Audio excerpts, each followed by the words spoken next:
Hey, Laura. Hey, how are you doing? All right, I believe we are up and running here. Looks like it. Let's jump right into this. I warned you ahead of time that I was going to ask you this question. Give me a little bit, kind of an elevator pitch of what your dissertation was about. All right. Well, if you don't mind, let's take the slow elevator, not the express elevator. But the title of my dissertation, I literally have to look at it because everyone asks, and I can't remember the whole title, is Documenting Student Connectivity and the Use of Digital Annotation Devices in Virginia Commonwealth University Connected Courses, an Assessment Toolkit for Digital Pedagogies in Higher Education. So that's my title. See, that would be the whole elevator trip.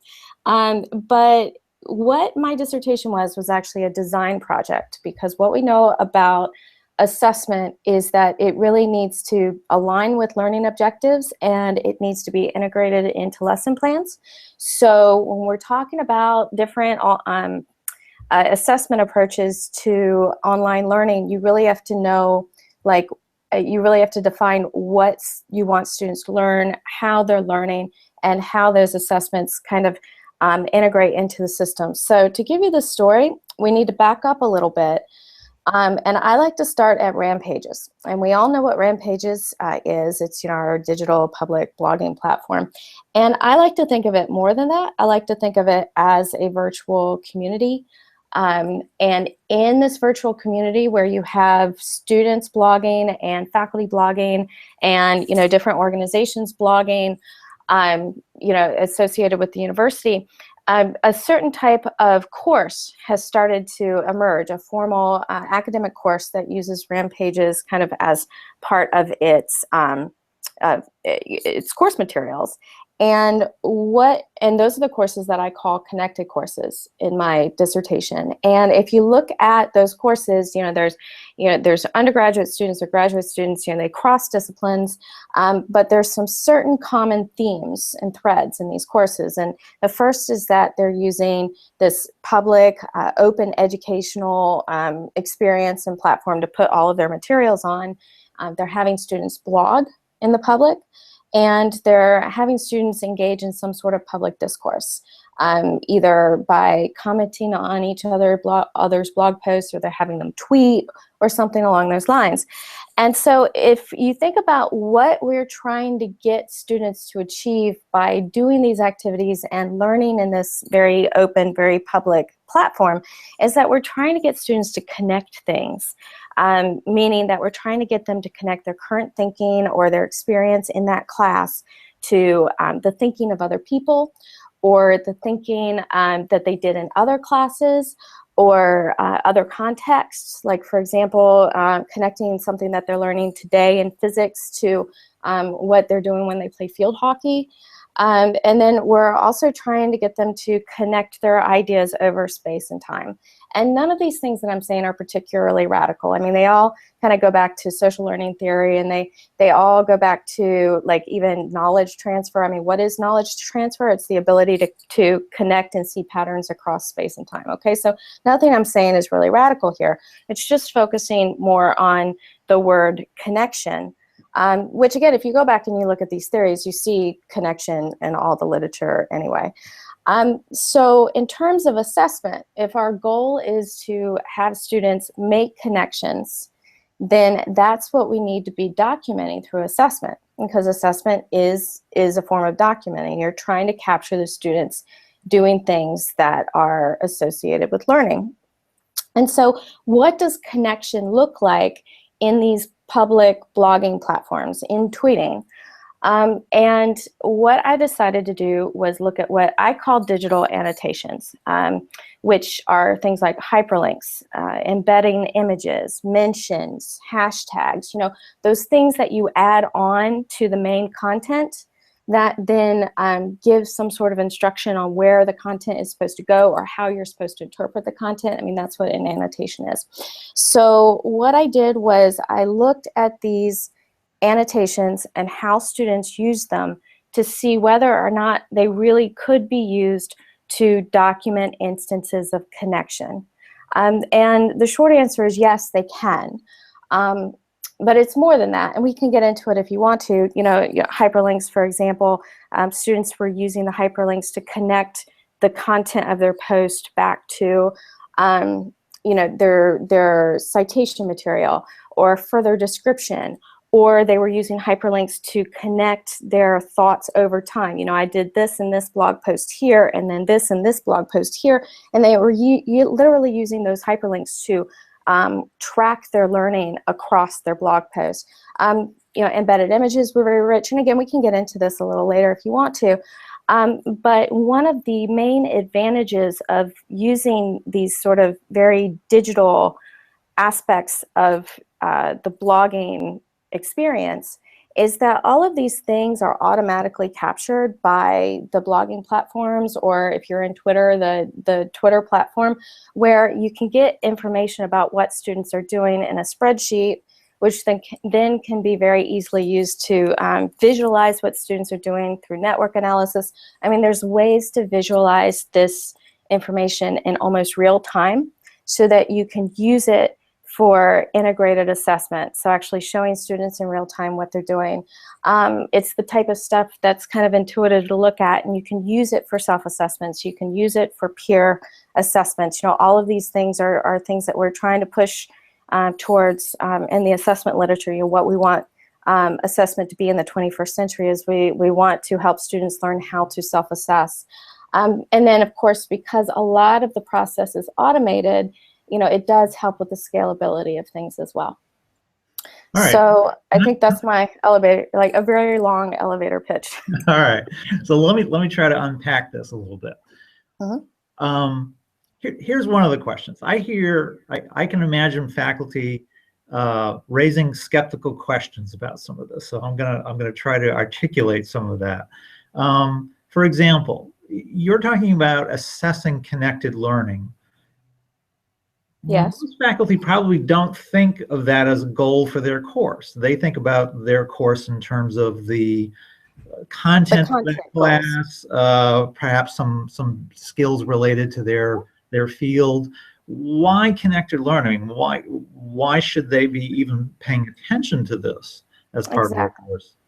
Yeah, well, one of the key components of course design is understanding that there's should be a bunch of different types of learning objectives and learning goals for a course. I mean, I'm focusing on connected learning goals, but everything that I talk about should be considered as part of a system. We do need to assess some content, in a lot of different situations. You also have some professional skill sets or competencies that you're also trying to build in as well. But what the connected learning goals do for you is help develop the students as lifelong learners, because no matter what content area you're in, we all know the world changes and students need to continue to learn throughout their lives. I mean, I think that's like, we can say that without arguing about that too much. And so what you're teaching them how to do is to do the self-assessment, to figure out how to recognize patterns, to learn how to connect what they're doing with what other people are talking about as well. And to be honest with you, if we look at the basis for how people learn, I mean, we've got social learning theory tells us that we learn from interacting with people. Okay, well, one of my goals is helping students connect what they're saying with what other people are saying, and talking with them about it and engaging in discourse. Well, that's the basis of social learning theory, and that's how we learn. Schema theory, which is we learn by figuring out how to connect concepts.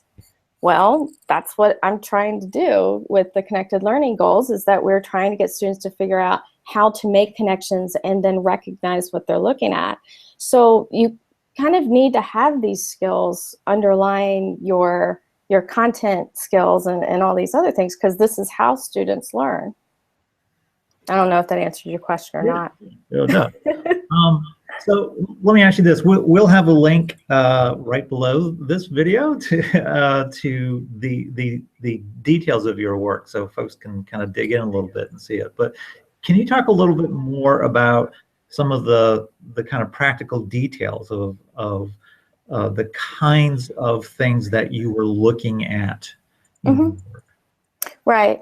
And of course, I was talking in a very generalized form in my dissertation, because it's not like I had a class where then I could, sit and design my assessments around a class. And so that's another caveat to my research, is that, yes, I've created these dashboards and these rubrics, but they need to be adapted to precisely what you're doing in the class.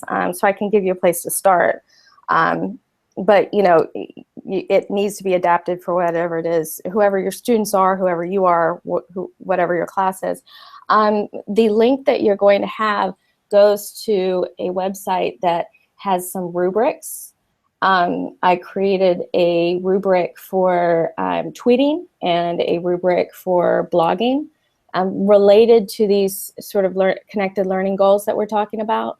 So these are rubrics to assess the kind of Yes. the kind of blog posts that students are creating, right? Right. So for example, the blogging rubric that I have here, and again, you would adapt parts of it, okay, or take the whole thing if you wanted to, but this is meant for you to pick and choose from. It's like a template, in a way. It's an adaptable template, but it's things like having students, our students making connections to their personal experience.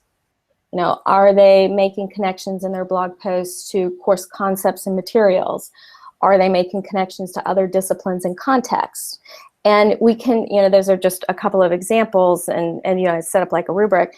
But again, the idea goes back to actually talking to students about hyperlinking as a very concrete, very active way in which students can make those connections between the course materials and whatever it is they're talking about in their post. Okay, so they're talking about something in their post. Well, let's link back to the article that you read that you're talking about, okay? So that's a very active thing that a student can do to make a connection that you can capture, that you can talk to students about, but also they can go back and look at the connections they were making and look for different patterns. So, we want students to make connections. That's part of the active process of learning, and we know that from schema theory and all these other theories. And what like hyperlinks allow you to do is then make it very concrete, because you can say to students, "I'll make connections to your past experiences." They may not understand what that is. But if you then go to, they've made some hyperlinks, and you start asking them, okay, well, what does this hyperlink show you? What does this hyperlink show you? It becomes a very concrete way to talk to students about the act of making connections. Do these things vary, you think, depending on whether you're teaching first-year students who are undergrads versus a graduate seminar? I mean, are the kind of metrics you're talking about the same across a variety of courses, or is there variation there? As far as the things that I'm looking for, they're the same. That being said, I don't know this would be like a next layer of research, because I looked at 4 different courses, and there was a graduate course, the other 3 were undergraduate, there were some gen ed courses, there were some discipline specific courses. I looked across a variety of courses, and students reacted or did different things in each one of those courses, and I broke that down in my dissertation. But I honestly, and the graduate students tended to do a lot more of the good stuff that I'm talking about. But I honestly do not know if that's because they were graduate students or because of the way that specific course was set up. I mean, my gut instinct is that a lot of this is related to course design and instructors' explicit expectations, not just modeling, but modeling was important, but also their explicit, this is what we're doing and why. And then some of the instructors, like in the graduate course, actually went back and gave students feedback on their digital composition, their use of hyperlinks, their use of images. When the instructor starts talking about it and giving them feedback on it, it becomes important, right?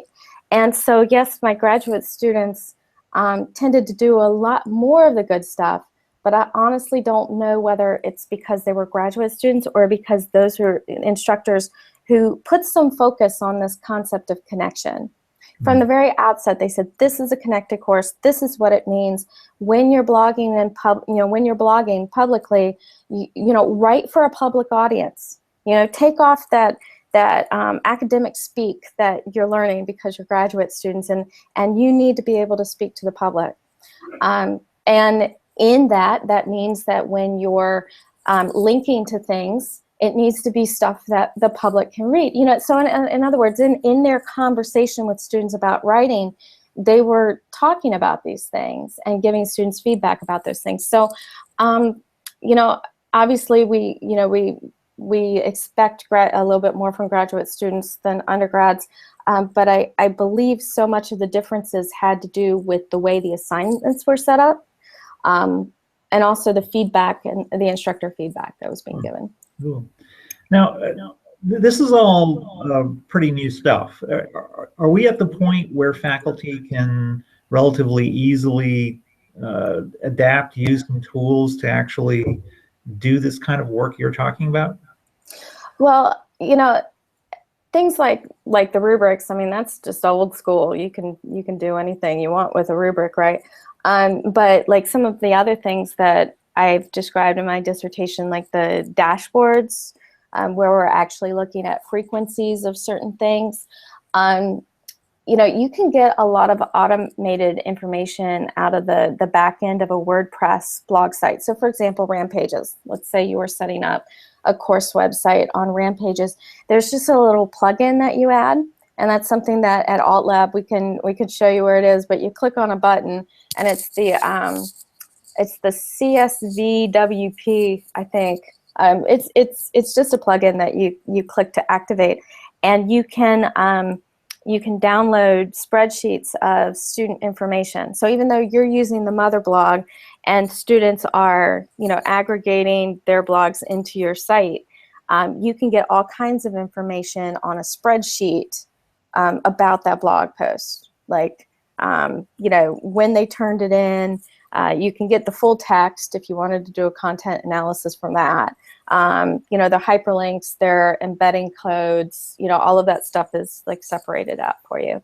There's also, like let's say you wanted to do things with comments, and you wanted to start showing in a map who was commenting on whose blog posts. I mean, that could be useful, particularly because we want to teach students how to talk to each other and comment on each other's work and look at what their peers are doing. That's a real world skill, right? I mean, we will all want to encourage students to look at what their colleagues are doing and then figure out how to comment on it. There are comment scrapers.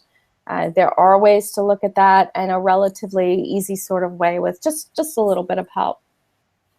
Great. Well, thanks. Like I said, we're going to have the link to the details of your work, and certainly have your contact info if anyone is interested in following up and learning more about this. Appreciate your time today. All right. Thank you very much. Okay.